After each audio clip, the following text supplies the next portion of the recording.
ನಮಸ್ತೆ ರೀ. ಇವತ್ತು ನಾನು ಗುರುವಾರ ಲಾಗ್ ಜೊತೆ ಬಂದೇನಿ. ದ್ವಾದಶಿ ಇವತ್ತು ಬೆಳಗ್ಗೆ ಲಘು ಎದ್ದೆಲ್ಲ ಕೆಲಸ ಮುಗಿಸ್ಕೋಬೇಕಾಗಿತ್ತು ರೀ. ನನಗೆ ಎಚ್ಚರ ಆಗಿರ್ಕಿಲ್ಲ, ಹಿಂಗಾಗಿ ಲೇಟಾಗಿ ಬಿಡ್ತು. ಮಗಳಿಗೆ ಬಾಕ್ಸ್ ಕಟ್ಬೇಕಾಗಿತ್ತು. ಬರಾಬರ ಚಪಾತಿ ಪಲ್ಯ ಮಾಡಿದೆ, ಆಮೇಲೆ ಸ್ನ್ಯಾಕ್ಸ್ ಚುನ್ಮರಿ ಮಾಡಿದೆ. ಮತ್ತು ಬರೀ ವಾಕಿಂಗ್ ಅದು ಹೋಗಲಿಕ್ಕೆ ಆಗೋದಿಲ್ಲ, ಬರೀ ಮನ್ಯಾಗ ಕೂಡೋದಾಗ್ತದೆ ಅಂತ ಹೇಳಿ ಒಂದು 45 ಮಿನಿಟ್ಸ್ ಅಷ್ಟೇ ಹೋಗಿದ್ದೆ ರೀ. ಇವತ್ತು ವಾಕಿಂಗ್ ಹೋಗಿ ಬಂದಾಕಿನ ಫಸ್ಟ್ ಭಾಳ ಹಸಿವೆಯಾಗಿತ್ತು. ಹೀಗಾಗಿ ಬೀಟ್ರೂಟ್ ಜ್ಯೂಸ್ ಮಾಡ್ಕೊಂಡು ಕುಡಿದೆ.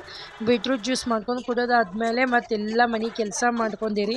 ಮನೆ ಕೆಲಸ ಮಾಡ್ಕೊಂಡಾದ್ಮೇಲೆ ಇವತ್ತು ದ್ವಾದಶಿ ದೇವ್ರ ಮುಂದೆ ರಂಗೋಲಿ ಹಾಕಬೇಕಾಗಿತ್ತು.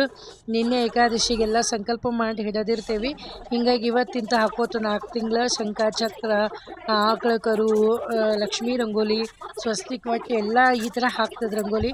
ಹಿಂಗಾಗಿ ಅದನ್ನೆಲ್ಲ ದೇವ್ರ ಮುಂದೆಲ್ಲ ರಂಗೋಲಿ ಹಾಕಿ ಮತ್ತು ಅದನ್ನೆಲ್ಲ ದೇವ್ರ ಮುಂದೆ ಅದನ್ನ ತುಪ್ಪದ ದೀಪ ಬೆಳಗಿ ಮಾಡಿ ತುಳಸಿ ಕಡೆ ಬಂದಿರಿ. ತುಳಸಿಗೆ ನೀರು ಹಾಕಿ ಉಡಿ ಇಲಾಖೆಗೆ ಉಡಿ ತುಂಬಿ ಮಾಡಿ ಬರೋದಕ್ಕಂದ್ರೆ 11:30 ಆಗಿತ್ತು ರೀ. ಮತ್ತು ನಂಗೆ ಹಸಿವೆ ಆಗಿತ್ತು.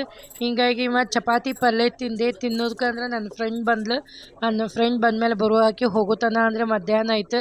ಆಕೆ ಹೋದ್ಮೇಲೆ ಮತ್ತು ಸ್ವಲ್ಪ ಎಲ್ಲ ಫೋನ್ಯಾಗ ಅದೆಲ್ಲ ಮಾಡ್ಕೋತ ಟೈಮ್ ಬಿಟ್ಟೆ. ಆಮೇಲೆ ದೇವ್ರ ಮುಂದೆ ಸಂಜೆ ಮುಂದೆಲ್ಲ ದೀಪ ಹಚ್ಚಿ ಮತ್ತು ಈಗ ಚಾತುರ್ಮಾಸ ಅಂತ ಹೇಳಿ ಲಕ್ಷ್ಮೀ ಸ್ತೋತ್ರ ಅದು ಎಲ್ಲ ಅಂತೀನಿ ನಾನು. ಅದೆಲ್ಲ ಅನ್ನೋದಾದ್ಮೇಲೆ 7:30 ಆಯಿತು.